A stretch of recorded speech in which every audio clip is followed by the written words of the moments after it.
Good evening, ladies and gentlemen. We are doing this podcast on a Monday after an amazing game from Raider Nation. All right, well, we don't care about the Raiders. Who are we? We didn't even talk. You didn't even introduce us. We are the board men that don't get paid, and we are here to review our DFS lineups for the first week of the football season and go over our spread picks for the week as well. And let's go ahead and jump right into it. Yeah, so only two of us played cash games this week, so we'll just briefly go over the cash game lineups. It's nothing really exciting. It's just a lot of chalk picks, and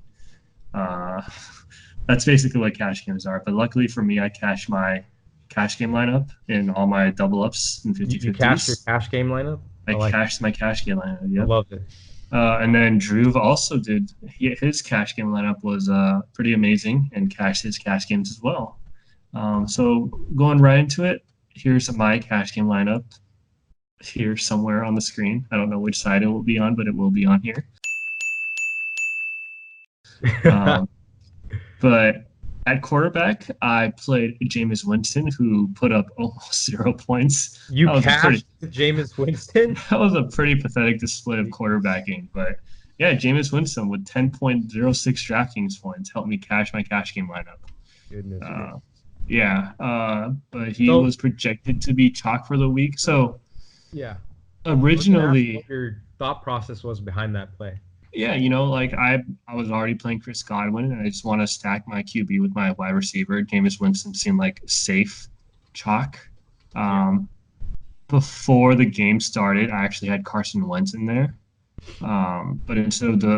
So basically what I did was I upgraded from Wentz to Winston, but downgraded or upgraded my defense from. Wait, who else did I have?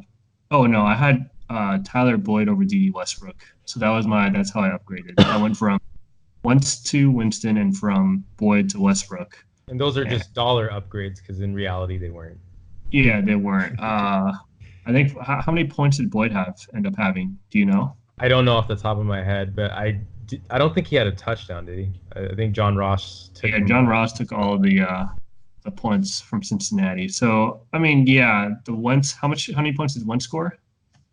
It had to have been close to 30 because Deshaun Jackson had 2, Alshon Jeffrey had 1, and Alshon Jeffrey almost had a second one, but it was a weird play where like it got treated as a lateral rather than a pass because it was like slightly behind. I remember that. Yeah, that actually cost me a game. But go ahead.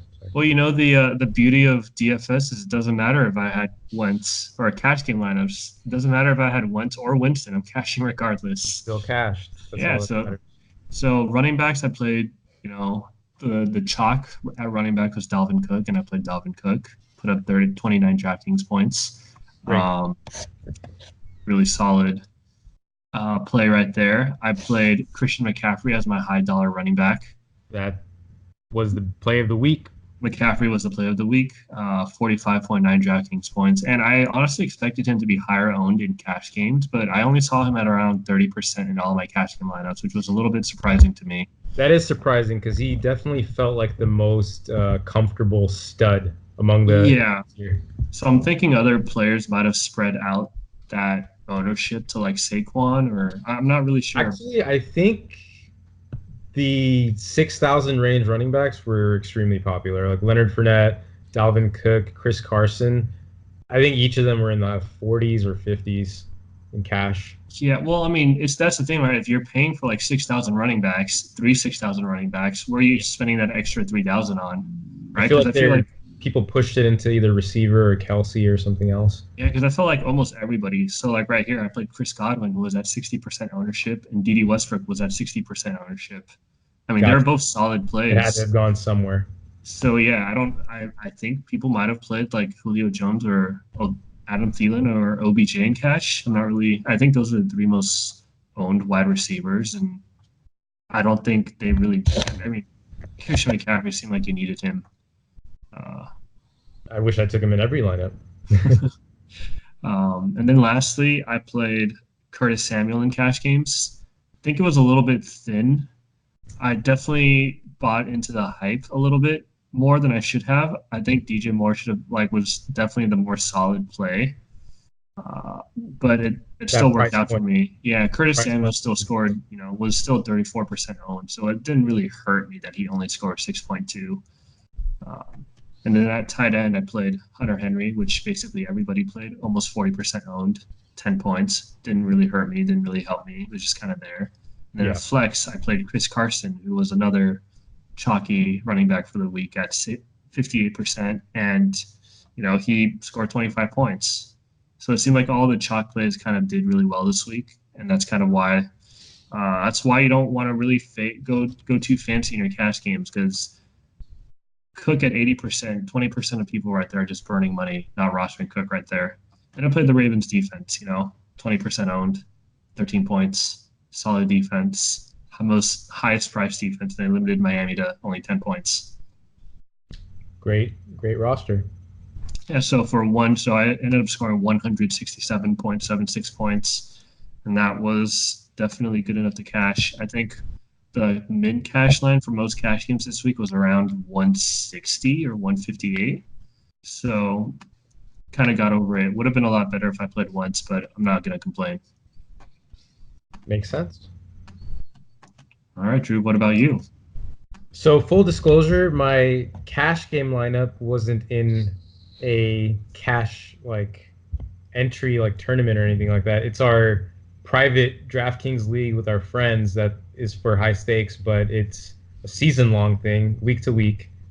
And I am completely regretting not using this lineup in pretty much every other lineup that I made, because I would have comfortably cashed everywhere. Do Um, you so what have you learned this week? I have learned that I need to play the lineup that I take the most time to make in at least one GPP, because I didn't do that. It's a very valuable lesson. Valuable Very and valuable expensive lesson. lesson. In a rookie mistake, but I ended up scoring 194.22 in this lineup.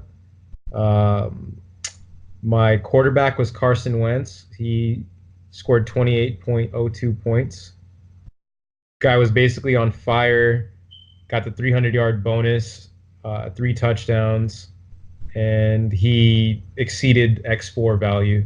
So you can't beat that. That was a solid pick at quarterback.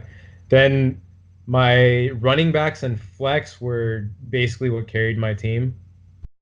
I had Austin Eckler, who scored 39.4 points at 5,500, and that is, I mean, that's incredible value. It's Yep. like X7 or high X6. That's something you're not going to really find for that price point. And that was a player that I was targeting this week because the workload and the PPR format just made too much sense to play in. My other running back that I played in this was Chris Carson. I think you kind of covered him already. He had a high floor. He got the workload. He did a great job. Got 2 touchdowns. Gave me 25.10 points. I also played Christian McCaffrey. Gave me almost 46 points. He was the play of the week. If you had Christian McCaffrey, you pretty much had a really good chance to cash in whatever you were playing this week. Yep. And I stacked Chris Carson with the Seahawks defense. Um, they gave up 20 points to the Bengals, but they still somehow ended up with 12 fantasy points. So I'm completely content with that. And And I just want to mention, stacking your running back with the defense is a pretty popular type correlation play. right, And I think in cash games, that's something that, you can totally do. absolutely, absolutely. And I was projecting this game to be a blowout.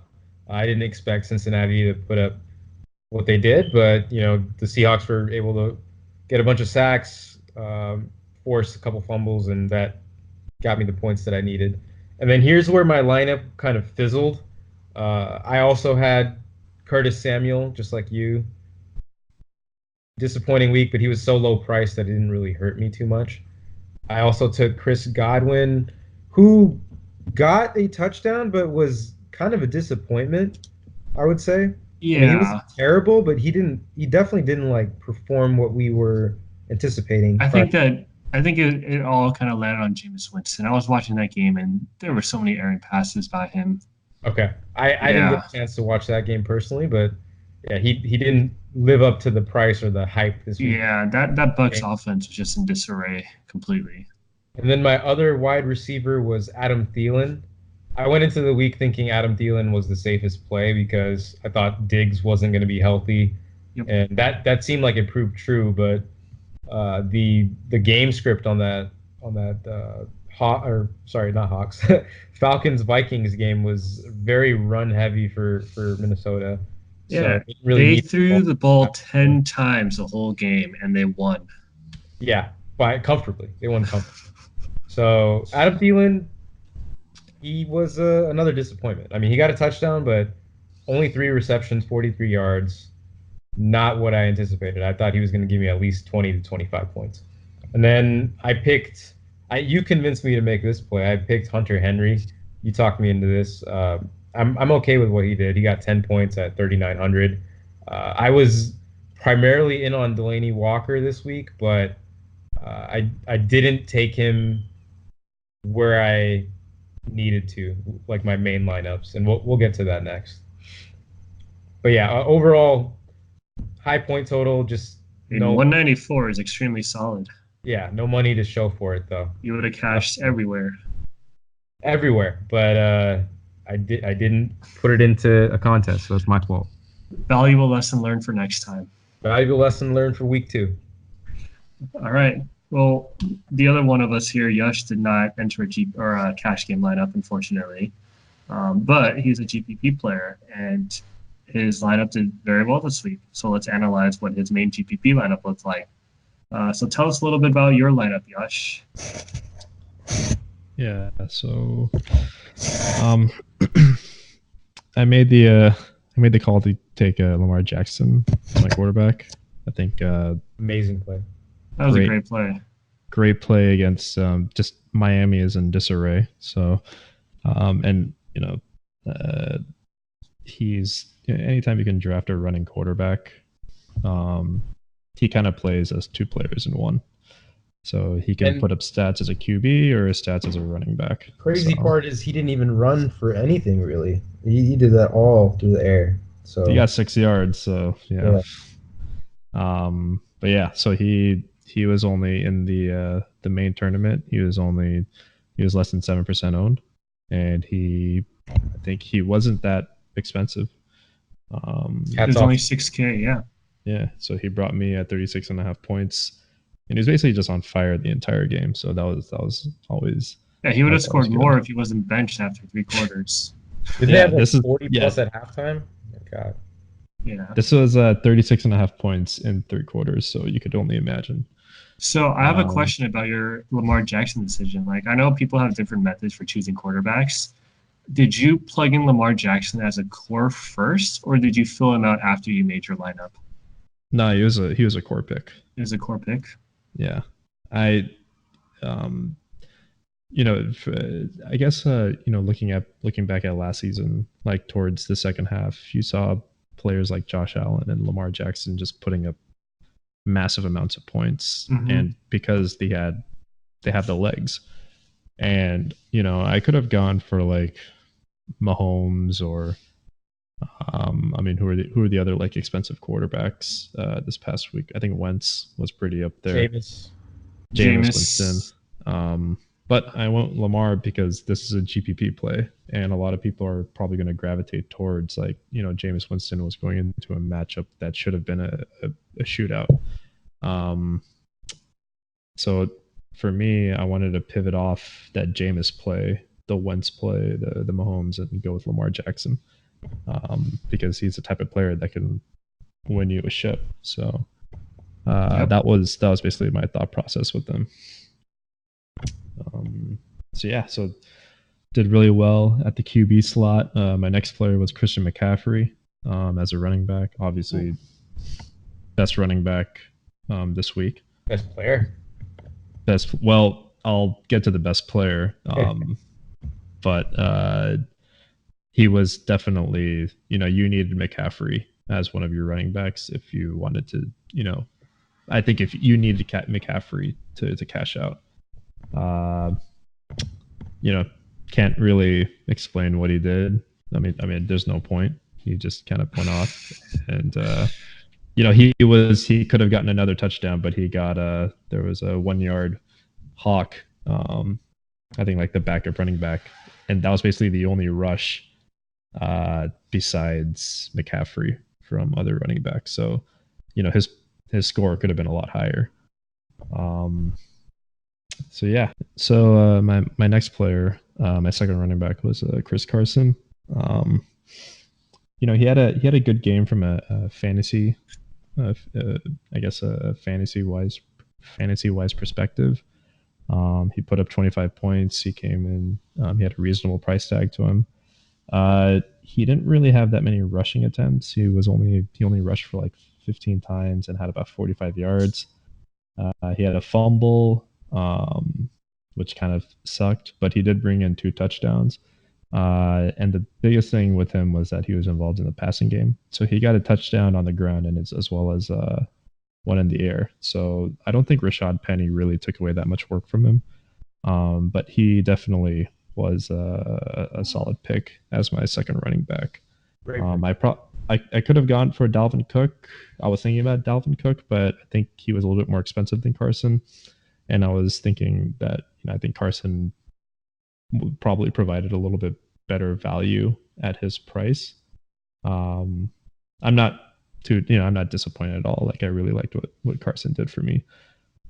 So yeah. So my next pick was Julio Jones, and he was actually, I think, my second most expensive player.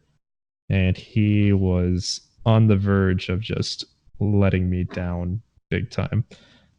He sort of salvaged his score with a garbage time touchdown, but it was just, I think there was one point where like every single player on my roster besides the defense had a touchdown in some way or in some form, except for Julio Jones. So it was sort of a relief to see him, score at the end. Yep. This would have been honestly like, Drew had mentioned earlier that Christian McCaffrey was the best play, out of everyone. But, if I slotted someone like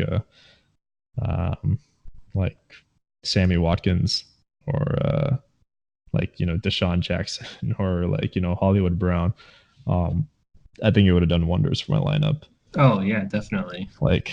So like Julio was just sort of a letdown. It was kind of disappointing. Next up was D.D. Westbrook. He sort of salvaged his line. I think DJ Chark kind of stole the show. And Westbrook was a super popular pick. He was almost 27% owned in the GPP.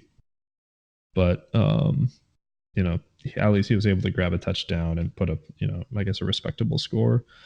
Once again, go ahead. You had a lot of garbage time heroes on your team. Yeah, it was. It was. I liked my lineup. I liked what they did, but looking at players like John Brown and Watkins, Deshaun Jackson, all of them, it was a steep threat for sure. Yeah, yep. It was pretty. I was like, I could have gotten them for a lot cheaper. So yeah. So my next play, which is this was actually, I had kind of been hyping him up all the last like 2-3 weeks. You did. So and confirm this. Yeah. His name is Preston Williams, from the Miami Dolphins. And he was 0.08% owned. You're missing a zero there. 0.08? 0.00. Oh, 0.0. Sorry, you went 0.08. Yeah, you're right. Sorry. Yeah. Did take the trailing zero. But yeah, so you're basically the only guy who rostered him. Basically. And you know what? He I'm gonna just talk about him a little bit. Tell us how you made it onto Preston Williams. So he had an amazing training camp with the Dolphins. On top of that, they traded away Kenny Stills. Albert Wilson had a calf injury, and this team is clearly tanking, clearly rebuilding. And Preston Williams is, he's a big receiver, and they had Fitzpatrick starting, and everyone knows that, you know, Fitzpatrick goes from like Fitzmagic to Fitztragic, back to Fitzmagic, back to Fitztragic. So I was, he usually starts off the seasons with a bang. So I mean, that's what he did last season with the Tampa. So I was like, I have a feeling that he's gonna throw some bombs. And who better than to Preston Williams? And so he was my big risk, like my risky play. He was min priced at 3,000, and I was like, if you wanna win a GPP, then you got to make these types of plays. He did have, he was very close. He scored his touchdown at the end of the end of the second quarter, but like earlier on in the game, he had a nice like 35, 40 yard, almost TD. He was in double coverage, and he basically had secured the ball. But when he fell to the ground, it sort of just popped out at the last second. Um, Otherwise, that would have been big, and I think he would have got a lot more targets after that. But he did get a nice sequence of plays, which led to his touchdown. And so I think he's definitely going to be a play for me going forward. I think Albert Wilson injured his calf and he left the game early, and I think Preston Williams is going to come in and kind of be like this, the lone shining light in this otherwise abysmal Miami team. So, yeah, really, really glad that he produced. My next pick is David Njoku. So I just learned yesterday that it's not Nyoku. The J is not silent. It's Njoku. Wait, how did you learn this? Well, I don't know. One of the announcers said it, David Njoku. So I was like, all right, I'm going to just, roll with that. I can't believe you would mispronounce anything with your perfect pronunciations. That's Shut the up. super surprising. I thought we had a conversation like this before about David and Njoku. Yeah. I thought it was Njoku, but it's Njoku. Whatever. Right, well, Anyways, how did you land on David Njoku? He's been a favorite pick of mine since the end of last season. I had stated that he was going to be a top, in one of our earlier episodes, that he was going to be a top 5 tight end. And he's going to be a favorite target of Baker Mayfield's in the red zone or in the end zone. And that held true. He got the only passing touchdown from Baker. And he got me good solid points. There were better tight end plays. Evan Engram, what's Garrett Andrews from Baltimore? Mark Andrews. Yeah, Mark Andrews, Evan Engram. I'm pretty sure there's one or two other tight ends that put up some solid numbers, but no, he got the job done for me. So I'm not too mad at that. Did you say Njoku again? Njoku put up some good points for me, so I'm not mad at his production. My next pick was Adam Thielen, and he started off great. He got the first touchdown reception, but then just after that, like this new offense that Minnesota has, I feel like it's going to severely limit Thielen and Diggs' and any other receiving, and the entire receiving corps like production. So I've kind of made a note that like I'm gonna sort of try to fade Minnesota receivers unless they're either too cheap to ignore, or there's a very favorable matchup, or maybe they get down way too early and they have to play catch up. But I think for Minnesota, like if you want to target a player, it's going to be Dalvin Cook going forward. So it's just a good realization. Obviously he didn't do bad, but I was expecting more.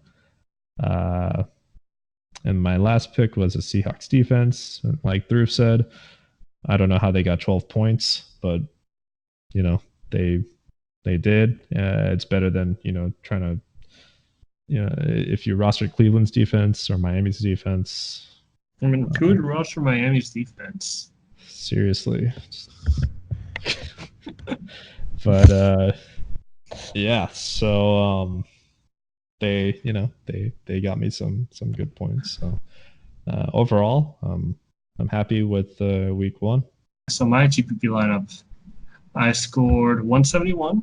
My main GPP lineup, I did roster. So the reason I made that joke is I did actually, unfortunately, roster the Dolphins on another one of my teams.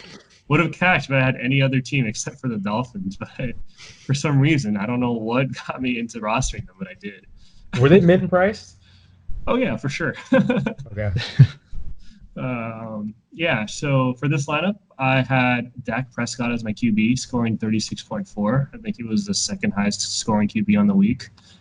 Funny thing is, like, he was basically the last person in on my roster. I decided to fill in my QB position after I filled out everything else, and my projections really liked Prescott, and I went with Prescott as the last man in, and ended up scoring 36.4. So really solid / lucky QB pick for me. I just think he was in a really good matchup against the Giants. I think a really underrated thing in the offseason was them bringing in Kellen Moore to be the OC. He is a really smart guy. QB was one of the smartest quarterbacks in college football at Boise State, and then went on and became, I think, was it Tony Romo's backup in Dallas? I think it was Tony Romo's backup before being Dak's backup before becoming the OC this year. And he had a lot of creative plays for Dak Prescott, and that Cowboys offense actually looks really good, even though like the Giants aren't that great. But going forward, like I think the Cowboys are a team you can definitely target in DFS. Next up, running back Eckler. Like we've talked about Eckler enough. The reason I liked Eckler is because I thought that he was going to have low ownership. I think a lot of the ownership kind of concentrated around guys like Dalvin Cook, Leonard Fournette, Chris Carson, and I figured Eckler would have been the odd man out in the running back spot. And I guessed correctly, and he was only owned in 11% of tournaments. And having that low ownership versus his upside, especially because like the Chargers O-line wasn't very good, so there was going to be a lot of quick passes to either Allen, who also had a great game, and Eckler as well. And them coming, I wouldn't say they were coming from behind, but because the Colts were, they weren't blowing out the Colts. There was a lot of short pass plays to try and keep the lead in the game. So Eckler worked out at 39.4 points. My next running back, unfortunately, didn't work out, which was Kerryon Johnson. And the reason why I landed on Kerryon was because I thought the Lions were going to blow out the Cardinals, and that Kerryon would get a lot of kind of like fourth quarter clock killing carries. That was really interesting to say. Fourth quarter clock killing carries. But I think they mixed in a lot of CJ Anderson and the other guy who was behind Kerryon, Ty Johnson. He didn't get the lion's share of the carries, and I think that was something that I was hoping would the lion's share of the carries. Exactly. Didn't do that. Good job. But that was something I was kind of expecting, but hoping that it wouldn't happen. I was hoping he could kind of get one of those, because I know, the Arizona defense really isn't that good, so I was really hoping that Kerryon could at least get a touchdown from it. But it didn't work out. It was a contrarian play. It was me deviating from the other high or $6,000 running backs with a lower owned $6,000 running back in a good matchup against a bad defense. I respect the thought process. Unfortunately, it didn't pan out, but I'm gonna make that play again next time. Wide receiver pick, I went with Adam Thielen as my first wide receiver. Same thought process you had, Drew. I thought he was going to be contrarian, which ended up not being correct because he ended up being pretty chalky at 27%. I wanted to deviate from the Dalvin Cook chalk, and I think another for me to kind of deviate from the chalk Dalvin Cook, I thought Adam Thielen would have been a good leverage play. Basically, if you assume that the Minnesota offense was going to score some points, and it wasn't going to come from Cook, and it wasn't going to come from a hobbled Steph Diggs, then Thielen would have been a play to go. Absolutely. So that didn't really pan out. If I knew what the ownership, I mean, but that's a part of DFS, right? If I knew what the ownership for Thielen was going to be, I probably wouldn't have rostered him. That's just kind of the way it goes sometimes. And then my next wide receiver pick was a little outside the box at 0.9% ownership. I played Trey Quinn on the Redskins, Ooh. scoring 13.3 points. Another garbage time hero got a garbage time TD. Oh, I wouldn't really say garbage time TD because it Is was he the actually one that close. They're pretty destroyed close. spread for everyone? No. The Was Redskins he? scored a touchdown like with like 15 seconds left that killed people that had Eagles. Oh, I don't remember. I forgot who scored the touchdown. I know the Yeah, right play. Was it Trey Quinn? it was Trey Quinn that kind of Yeah. messed with the spread. I know the right play. I mean, looking back on it now, Lauren. deep threat would be like McLaurin. Man, like rookie first game, he went off against the Eagles. Uh, Yeah. Keenum Secondary was has just throwing it over the top of the Eagles secondary, and I thought they had a good secondary, but I guess I guess they got exposed a little bit in the first game. Yeah. But Trey Quinn was a de facto number one receiver coming into the game. I thought that the Redskins were going to be a little bit behind. So I figured Trey Quinn was like the slot kind of guy that they played. They played him in the slot last year. He'd be like the short, intermediate route passer, rack up some PPR receptions and points. And so that was my thought process behind Quinn. And he was only 3,500, almost min price. And I figured he wasn't going to be owned by anybody. So that's why I took him. And then my next wide receiver was also another leverage play. I played DJ Moore at 6% ownership, scoring 13.6 points, which is respectable enough at his price. He didn't hurt you. He didn't hurt me. He didn't win for me, But but it was but decent. you might have wanted a little bit more. I wanted a little bit more, but 6% from him like wasn't the worst thing in the world, and it got me off of a chalk play like Curtis Samuel, and that was like the leverage play that I made. I don't like how you just glossed over my pun. I don't even know. Oh, yeah. More bullshit or whatever. I don't know. I've already grown accustomed to the fact to just ignoring your puns. So, but yeah, DJ Moore, 13.6. The chalk wide receiver in that game was Curtis Samuel, and I thought DJ Moore, was a good leverage play for the Panthers offense. The Panthers was literally just CMC. Like It was pretty much just no one did anything else. My tight end play was basically which helped me cash for the week. I played Evan Ingram. As you guys both know, I've been extremely high on Evan Ingram. You have him in like every fantasy football league we're in. Basically, I think he has a potential to be the number one overall tight end with the departure of OBJ. Ingram, when healthy, is one of the best tight ends in football, and he becomes the de facto number one option for Eli Manning. Eli Manning is always looking for that safety blanket, and Ingram is his safety blanket now. And it also helped that he got a lot of points in garbage time. They couldn't just run down the Cowboys' throat because they were behind the whole game with Saquon. So instead, they had a lot of passes to Ingram, and it also, unfortunately for Sterling Shepard, he got hurt during the game. So it just became the whole Evan Ingram offense second half. And Evan Ingram, I thought, was going to be a lower owned play with all the ownership gravitating towards Kelsey and Hunter Henry. And I figured Ingram has, at only 4,800, had tight end one upside for the week and managed to fulfill that upside. Probably your play of the week, I would say. Yeah, and unfortunately, my non-play of the week was my flex spot. I played Ezekiel Elliott. Yeah, I thought that I could get him at really low ownership, which I did at 5%. I thought that Cowboys would be up, and I didn't really believe in the coach speak, saying that he was only going to be limited to like 20 to 25 snaps. I think he's been prepping all offseason. Otherwise, I don't think the Cowboys would have signed him if they knew that he wasn't like game ready, that he can just go into the first game of the year and just. I think your thought process was great. Again, I'm not upset at. Obviously, we want the results, but your thought process, you faded the chalk, the team was up by like comfortably throughout the game. Hmm. Zeke just didn't get what you anticipated. Yeah, and it also didn't help that they basically sat him for the fourth quarter, and Tony Pollard ended up getting like 12 carries Yeah. because of it. But the thought process was there. I wanted to get off of the Christian McCaffrey chalk that I thought was going to happen in tournaments. I thought there was definitely a chance for.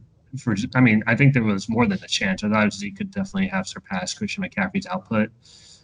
He was only a couple hundred more expensive than CMC, and I know that I was getting him at about 1/5 the ownership of CMC.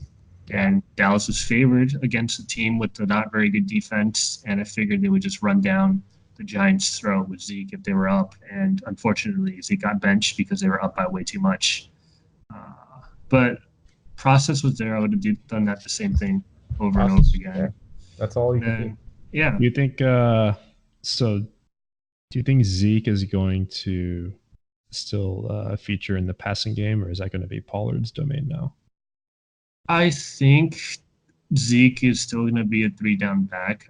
I think Pollard will get his. I don't think it's going to be a true like 3-down, like a bell cow kind of situation where Zeke is getting like 100% of the snaps. I think moving forward, something like 80-20 is more likely. One of the reasons why is because I think they want to protect Zeke as well. They signed him to this huge contract.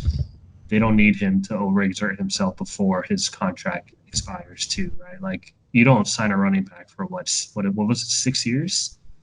Yeah, 6 years, 90 million. Yeah, you don't sign a running back. That's a very long contract. So he becomes basically now their most prized possession, and there's no reason to overwork him 100% of the snaps when they have Super Bowl aspirations.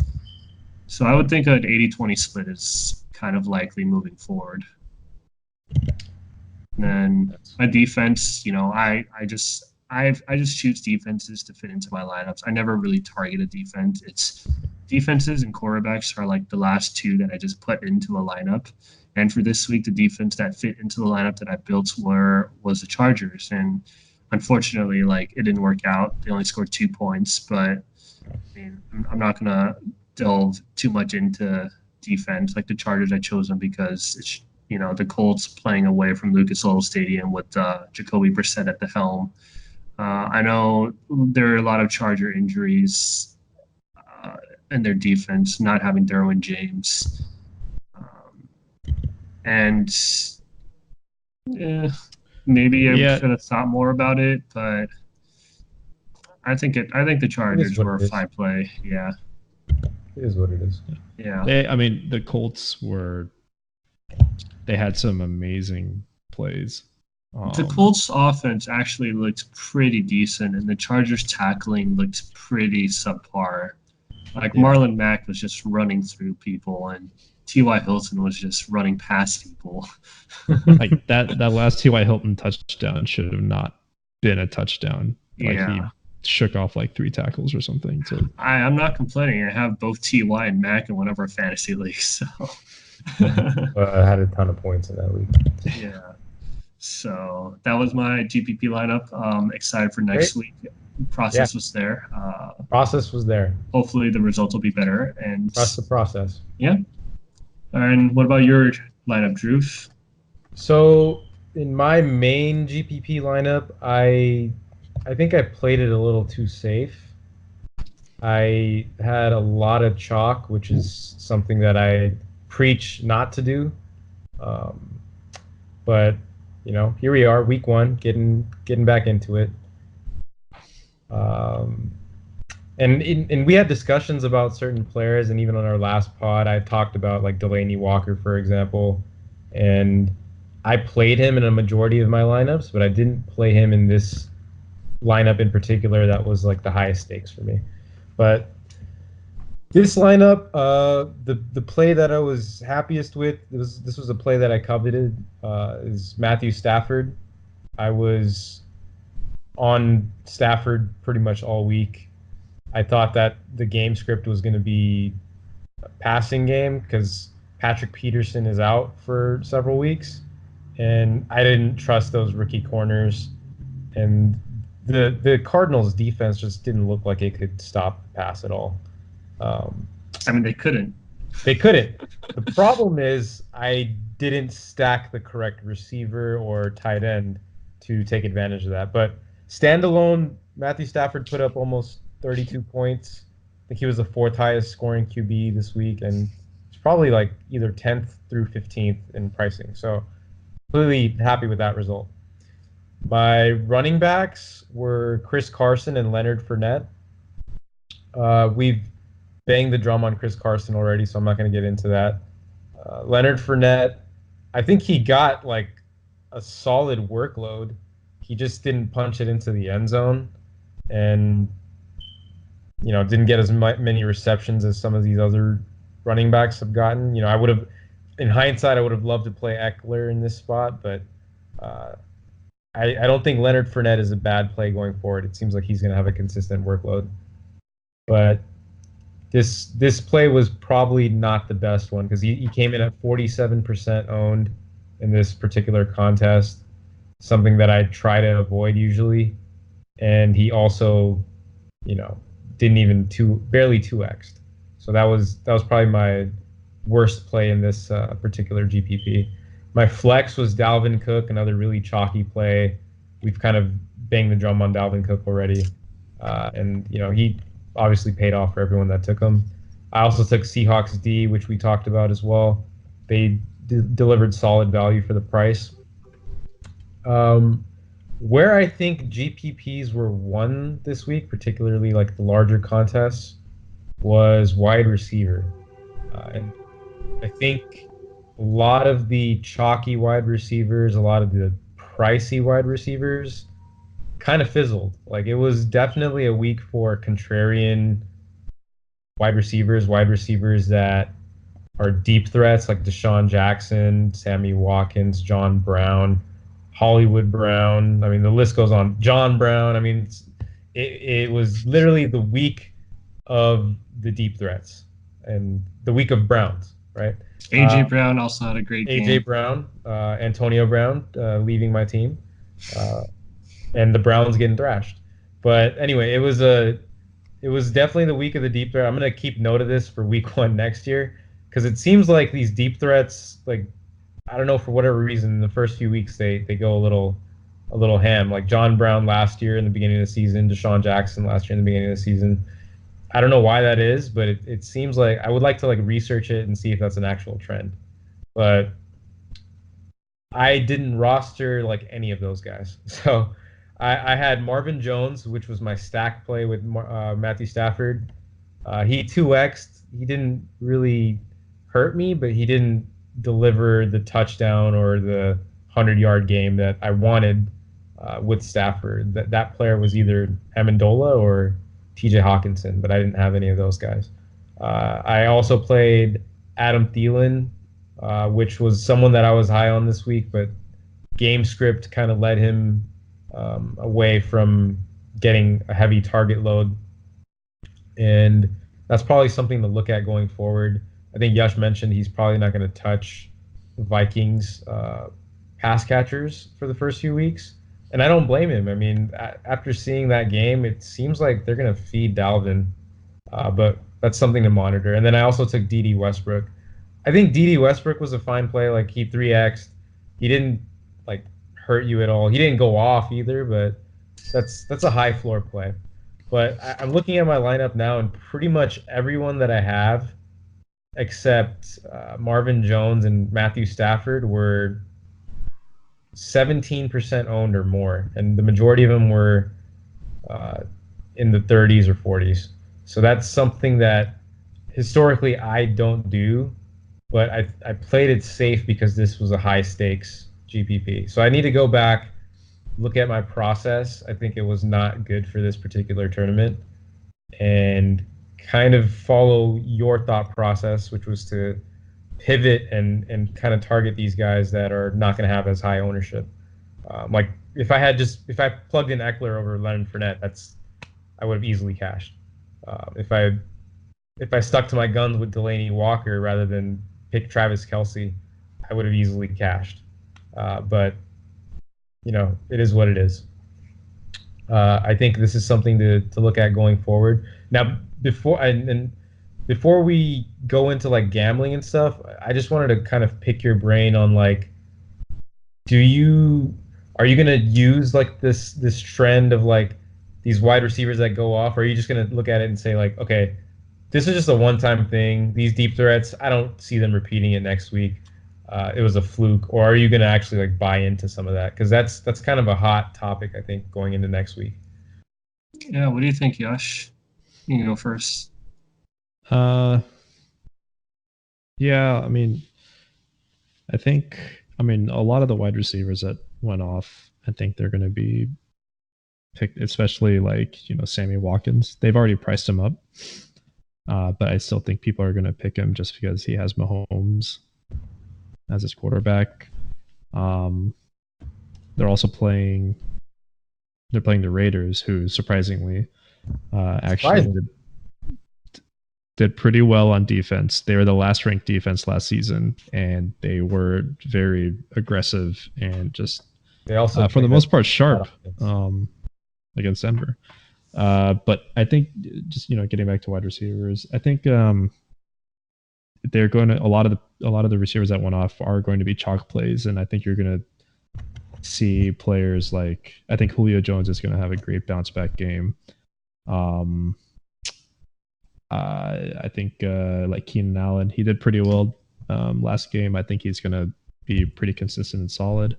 Mike Evans and Chris Godwin were, I mean, fair to say they were letdowns this week. People were expecting a lot from them. But I think Mike Evans he's been sort of under the weather and not healthy. I think he's going to, when he gets back on track, he's really going to pick it up. And Deshaun Jackson, like, he's a boomer and bust type of player. You can't, last season, yeah, he had those big plays with Fitzpatrick on the Bucks.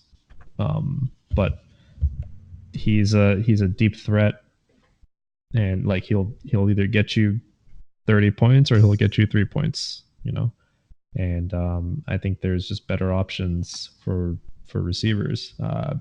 There is one player that I think is going to be getting a lot of attention, though, and rightfully so, is Hollywood Brown, Marquise Brown from the Ravens. That guy is quick. He is really quick, and he can play the slot or could be a deep threat.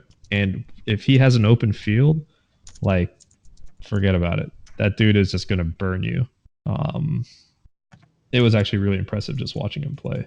Like, there was one where like he caught it and like he turned around and he just went off, and he probably got like an extra 5 or 6 yards just because he was so quick. So I think, like, he's going to be a pretty good play throughout the season. And he's not, I already looked at the prices for week 2, and he's not really priced up that much. I think he's like mid 5,000 or low 5,000. So he's definitely like, I wouldn't mind playing him this week. I think John Brown is going to be a good play too. I think Josh Allen is really starting to get, he had sort of an unlucky interception in the last game, but I think he picked it up in the second half to bring Buffalo back, to get that comeback win. Who else went off? Like DJ Chark. I think we saw, what's his name? Gardner Minshew. Is that guy's name? Yeah, Played he actually well. came in. Put some He respect came in on and played pretty well. So, it remains to be seen what happens with him. But I think that offense is going to be, they don't have Blake Bortles under center, and Minshew kind of showcases passing ability. So I think he's definitely a viable option if the price is right. It's a lot of stuff to monitor for next. What do you think about the wide receiver question, Lawrence? Yeah, I really think that you kind of have to look more into it. I'm not one who really gets caught up on recency bias. Like, if they have a good first week, I just don't automatically assume they're going to have a bad second week or a good second week. I think you gotta have to look Great into point. the numbers a little bit more. Yeah. And so the Deshaun Jackson one, I think it's a little bit of an outlier. Deshaun Jackson is one of the fastest guys in the NFL. I don't care how old he is; he's still fast. and the guy who was shadowing him or guarding him was one of the slowest corners in the NFL. I know that Josh Norman is good, but Josh Norman isn't fast, and Sean Jackson can like Josh Norman is strong but not fast, and Sean Jackson just gets over the top of him. Like it's like 4.3 speed versus 4.6 speed. Like Jackson's gonna win that matchup almost every time, and so you gotta kind of pay attention to why he scores so many points, and I think that's one of the reasons why Deshaun Jackson had such a good first week. Yeah. Uh, And you mentioned a great point about recency bias because that is actually something that may potentially create value for you in GPPs because the public will look at performance from week one and they may fade people that are great players who played terribly. And those players are in good spots potentially to significantly outperform their price because there really isn't a trend. It's just been 1 week. yeah, They may be very low owned. and I'm just like some of these guys who went off this week might just get priced up next week and might be out of my price range. Exactly. Like Sammy Watkins. I mean, I don't know if I want to go back. If I would go back to Sammy Watkins, I get the feeling that he might become a little more chalky after his performance this week and the fact that Tyreek Hill is injured. Right. So maybe it's time we go on Kelsey, who had a bad first week. I may even take a flyer on Mecole Hardman next week. Yeah, who knows? Mecole Hardman played all the snaps. He didn't get targeted, but he played all the snaps. Yeah. Watkins is, I mean, he's already priced up to Tyreek Hill price. So, Yeah. So, Speaking of snaps, though, yeah, Hollywood Brown only played 14 snaps last game. you're kidding. Only 14 snaps. That's got to be a snap to fantasy point record. Yeah, so I don't know if it's something that I want to target unless I know he's getting more snaps. But the three wide receivers that Baltimore used the most were Seth Roberts, who played 52 snaps, and Willie Snead, who played 50 snaps. And then Chris Moore had 32 snaps, which was basically as much as Hollywood and Miles Boykin combined. Wow. So I don't really want to delve too much into Hollywood's performance.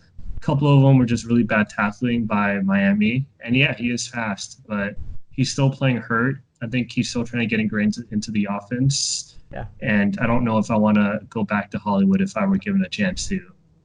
And John Brown, I mean, I love John Brown. John Brown's a stud. Looked like he got a lot of he's not just the deep threat specialist that he used to be. I think the Bills are using him in a lot of creative ways. And I'm excited for more John Brown going forward. To kind of end on this, we did a little roundtable for our gambling picks, and we talked about our locks of the week. I don't know if you guys want to reflect on that real quick, but I had my lock of the week was the Patriots, and that was a comfortable win. I'm hoping to continue the trend next week, but that I didn't expect them to blow them out like that. But I'm happy with the result. That one. Yeah, that was a great pick. Tom Brady looked like prime Tom Brady. Ben Roethlisberger looked like the worst QB in the slate. So great job on going 1-0. My pick of the week, I was a little bit flashy with it, and I went with the Colts at plus 6.5. Last minute touchdown to tie the game, and then Chargers, scoring a touchdown in overtime. Without the new rule that they inputted, they don't have to kick the extra point. Help me cover that 6.5. So I was pretty happy about that. Yeah, that's got to be a great feeling when you're on the underdog side of a 6.5 point spread, and the game goes into overtime because you already won. So yeah, that's got to be an awesome feeling. Yep. And then Yash is the only one that missed on his pick because he bet against my team. What was your thought process with that one, sir? I don't know. I felt like Denver had a lot of, they hired Vic Fangio. Yeah. Defensive genius from the Bears. Unfortunately, he looked out of his element as a head coach. I think this is his first time being a head coach, and in 35 or 30 or 35 years of working as an NFL coach. Just watching their 2-minute drill at the end of the first half was sad. So my thought process, the Raiders, I don't know. They they had they signed a lot of interesting people, right? Well, and the team was, they just had the Yeah, whole, you know. they're just going through all this shit, the whole Antonio Brown saga, and so also just like you know they basically last season was supposed to be their last season playing at the Coliseum, but now they're back for one more year. So I thought it was going to create this like awkward atmosphere. I don't know. There wasn't a lot to be excited about for the Raiders, and I thought Denver was going to be really, really tough on defense. As it turns out, Derek Carr just tore them a new one, and their new running back, Josh Josh Jacobs. Jacobs. Yeah, that dude was just like, I mean, he was just brushing people off of him left and right. It was actually It was a great game. pretty impressive. And Denver had a pretty porous run defense last season. I guess they haven't fixed it. So, uh, I looked at the line. It was only like, Broncos were only favored by 2.5 points. I was like, all right, well, this may not be, this looks pretty good. Unfortunately, the Raiders proved me I wrong. don't blame you at all for taking that pick, even as a Raider fan. It seemed like that was going to be the result, but I guess those are what we call trap games, and that's what it ended up being. It looked like the AB drama ended up actually rallying the team, and they looked like a team that's been under the same offensive system for 2 years. Yeah. And Derek Carr looked like 2016 Derek Carr. And I want to say something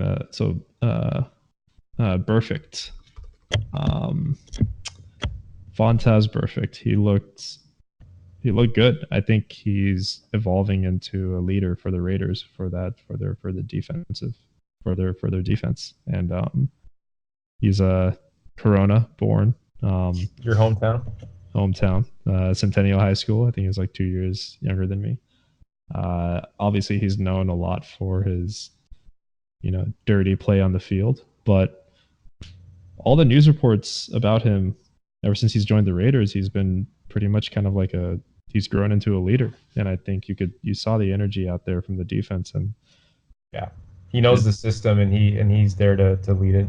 Yeah, it was. I'm very happy with that performance. But it was good reflecting on DFS, you guys. Good reflecting on gambling. I think we'll come back next week with a better performance, and we will have another episode this upcoming Thursday, which we'll probably put out for you guys on Friday. Give you our thought process, our picks, and give you our spread picks as well. And we hope to see you there. It was a pleasure. See you guys later. See you.